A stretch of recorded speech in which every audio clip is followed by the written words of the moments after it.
हे गाईज कल्याणी किचनमध्ये तुमचं खूप खूप स्वागत आहे। आज मी भन्नाट अशी रेसिपी घेऊन आली आहे, ती म्हणजे ऑमलेट मसाला। त्यासाठी काय करायचं, पॅनमध्ये ऑमलेट बनवून घ्यायचे।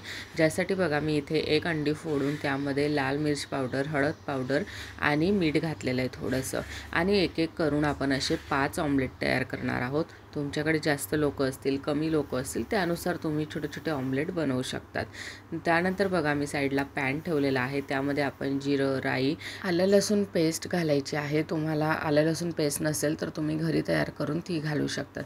त्यानंतर यामध्ये मोठ्या साईजचा कांदा घालायचा आहे, त्याला चांगल्या प्रकारे शालो फ्राय होऊ द्यायचा आहे। इकडून तिकडून पलटायचा आहे मस्त आणि शालो फ्राय करायचा आहे। त्यानंतर यामध्ये मोठ्या साईजचा एक टोमॅटो ॲड करायचा आहे आणि त्यालाही छान प्रकारे फ्राय होऊ द्यायचं आहे। तर बघा अशा प्रकारे हे शालो फ्राय झालं की यामध्ये आपण थोडीशी कोथिंबीर ॲड करणार आहोत, फक्त चवीपुरता। वरतून आपण पुन्हा एकदा कोथिंबीर घालायची आहे आणि थोडंसं ह्या सारांमध्ये आपण मीठ घालणार आहोत, कारण हे लवकर शालो फ्राय व्हायला पाहिजे म्हणून। त्यानंतर बघा यामध्ये सर्व प्रकारचे सुके मसाले घालायचे, थोडीशी हळद पावडर, लाल मिर्च पावडर, काश्मीरी पावडर, गरम मसाला, धनेपूड, तुमच्याकडे जे मसाले असतील ते सर्व प्रकारचे सुके मसाले यामध्ये ॲड करायचे। सर्व काही मिक्स करून घ्यायचं आणि यामध्ये मग नंतर थोडंसं गरम पाणी ॲड करायचं, कारण मसाले खाली पॅनला लागायला नको म्हणून।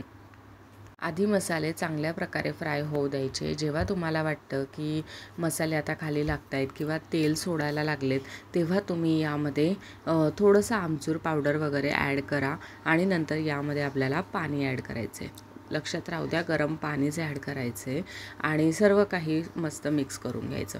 त्याला जसंही उकळ येईल त्यामध्ये थोडंसं मीठ ॲड करायचं, वरतून खूप सारी कोथिंबीर ॲड करायची आणि नंतर पुन्हा एकदा मिक्स करून याला चांगल्या प्रकारे उकळ येऊ द्यायचा। नंतर यामध्ये आपण हे ऑमलेट जे आहे ते अशा प्रकारे ठेवून घेणार आहोत आणि परत ऑमलेटला या मसाल्यामध्ये पूर्णपणे मिक्स करून घ्यायचे। काळजी घ्यायची की हे तुटायला नको, आणि तुटले तरी काही हरकत नाही आहे, पण डिश सर्व करताना मध्ये बरोबर वाटत नाही। जर तुम्ही पाहुण्यांना ही रेसिपी बनवली तर असेच ऑमलेट राहू द्या, त्यांनाही खूप छान वाटेल।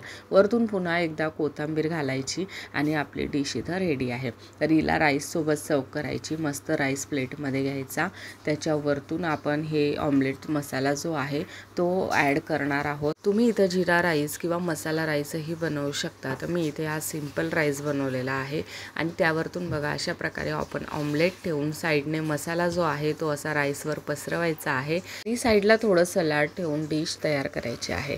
तर चला, आय होप की तुम्हाला ही रेसिपी खूप आवडली असेल। रेसिपी आवडली असेल तर व्हिडिओला लाईक करा, शेअर करा आणि कमेंट सेक्शनमध्ये सांगा की तुम्हाला रेसिपी कशी वाटली।